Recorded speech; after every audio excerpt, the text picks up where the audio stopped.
Olá, tudo bem? Bom, se você chegou até aqui é porque de alguma forma você tem alguma dúvida ou precisa de um esclarecimento mais detalhado sobre a planilha e que bom que a gente pode te ajudar, né? Então vamos começar.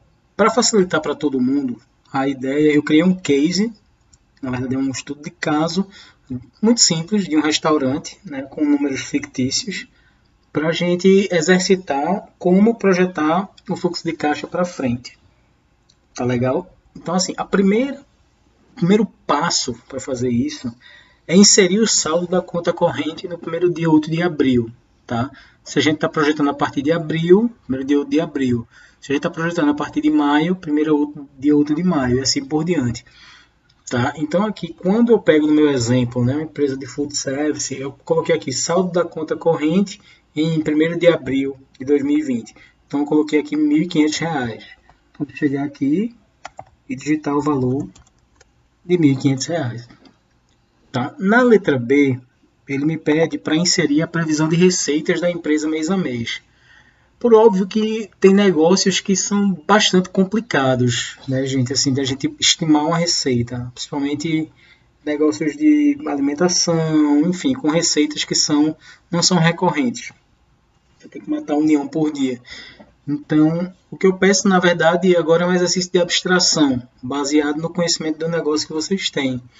Então, assim, se você nunca trabalhou com isso, não tem uma perspectiva de receita, então pega a tua experiência, né, adiciona aí essa crise que a gente está vivendo, né, como um fator de redução aí de faturamento e tenta projetar até dezembro. Aí você pode ser pessimista, pode ser otimista, enfim, pode escolher a opção que mais lhe convier. Logicamente, a gente pretende mais ser conservador nesse sentido, para não gerar expectativas que não sejam atendidas.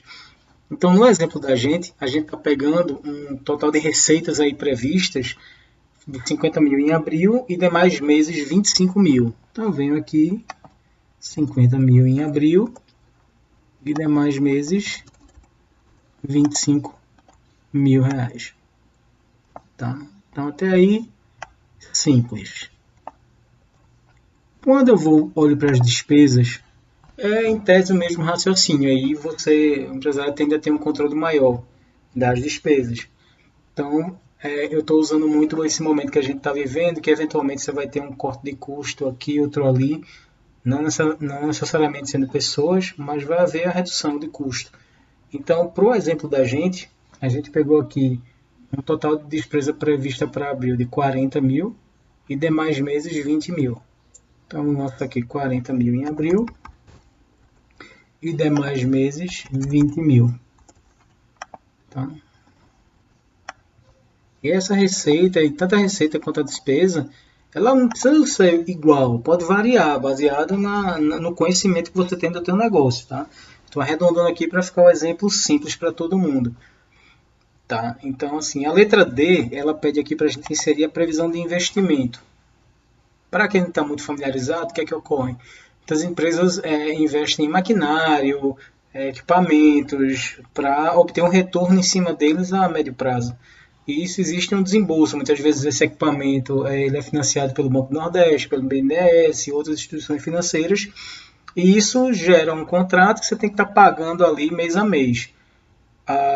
Então, na verdade, esse investimento teria que entrar aqui.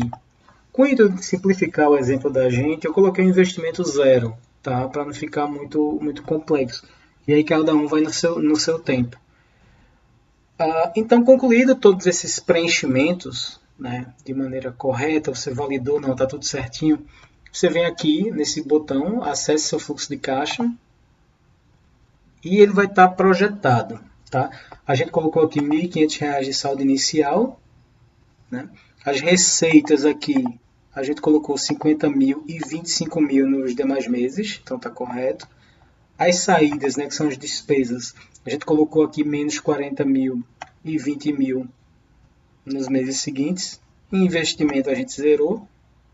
E agora vamos para o que interessa, né, para explicar a vocês como é que vocês podem fazer uso disso. Então, pilar fundamental, gente, desse fluxo de caixa é você imputar, ou seja, inserir o valor correto do teu saldo de caixa. Isso é fundamental para que isso reflita de fato uma realidade de planejamento, tá? Quando eu olho aqui as atividades operacionais, isso nada mais é do que tudo que eu recebo menos tudo que eu gasto por mês, tá? A atividade de investimento está zerado. Então, assim, quando você pega esse exemplo, e eu não tenho aqui atividade de investimento, basicamente, a minha geração de caixa, ou seja, a capacidade que a empresa tem de gerar dinheiro naquele mês, ela está igual aqui à minha atividade operacional. Tá legal? Então, assim, em abril, com esse exemplo, a empresa gerou um caixa de 10 mil reais. Tá? Como eu tinha um saldo inicial aqui de 1.500, então eu terminei com um saldo final aqui de 11.500 reais, que é o mesmo saldo que eu vou iniciar maio. Tá? E aí, em maio, a gente começa naquela dinâmica de que diminuiu a receita e diminuiu as saídas, né, dentro desse exemplo que a gente colocou. Então, com a receita aqui de 25 mil reais e uma saída aqui da ordem de 20 mil, a empresa ela gerou um caixa, né, uma atividade operacional aqui de 5 mil reais. Então, ela caiu aqui 50%, né, em relação a abril. E o caixa, ele ficou em 16.500, porque ele somou aqui a geração de caixa do mês, ou seja, quanto a empresa conseguiu gerar de grana naquele período, e somou ao saldo inicial de 16.500. Por isso que dá esse total aqui.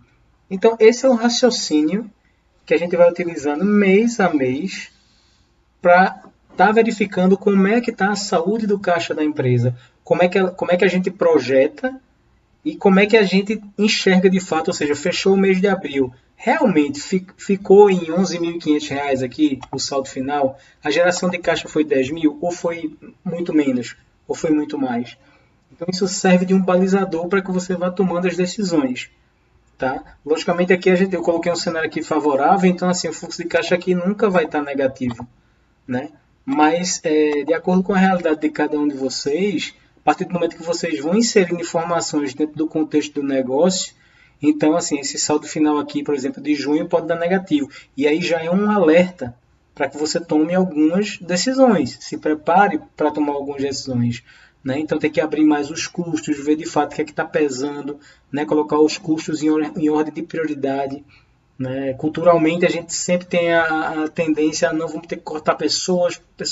Tudo bem, pessoas é um pilar fundamental aí do custo total do negócio, mas a gente não pode esquecer também que pessoas é um pilar fundamental, é um ativo precioso do negócio. Então assim, a gestão de custo, quando a gente fala gestão de custo, gestão financeira de maneira geral, é você poder enxergar, logicamente esse fluxo de caixa aqui, ele está de uma maneira muito genérica, isso é justamente para quem nunca se deparou com um fluxo, né, com uma projeção dessa, poder entender como é que funciona de maneira resumida, mas esse é um estudo que ele pode ser fragmentado de diversas formas para chegar justamente naquele custo que está pesando na tua empresa. Né? Mas a ideia é que vamos começar pequeno e depois a gente vai abrindo mais as projeções. Então era isso que eu queria passar. Eu acho que é só como última dica. Você tem aqui o resumo financeiro, né, para os próximos 9 meses, que é justamente o total de receitas a receber que você projetou, nessa linha aqui de receitas, ele está somando isso tudo. O total de despesas, não é isso? Do período, e ele coloca também aqui o saldo do caixa estimado em dezembro. Então ele te ajuda muito a você criar várias perspectivas de futuro. Você pode criar aí, sei lá, 3 planilhas dessas. Você vai salvando várias versões. Você pode salvar uma versão mais conservadora, uma versão mais otimista, uma versão muito menos otimista. E à medida que o tempo vai passando, você vai vendo qual cenário que ele está se adequando mais. E aí isso vai influenciar muito na tua tomada de decisão. Tá? Então é isso. Eu espero que vocês realmente utilizem. Acho que é uma ferramenta que inclusive é utilizada no dia a dia da própria Trello. A gente utiliza essa ferramenta, lógico, com um grau maior de detalhamento para os clientes de refino. Né? A gente depura muitos custos, mas a ideia é que vocês utilizem e seja um primeiro passo aí para que vocês comecem a fazer uma gestão mais apurada dos negócios. Tá legal? Qualquer coisa, estamos por aqui, pessoal. Um abraço.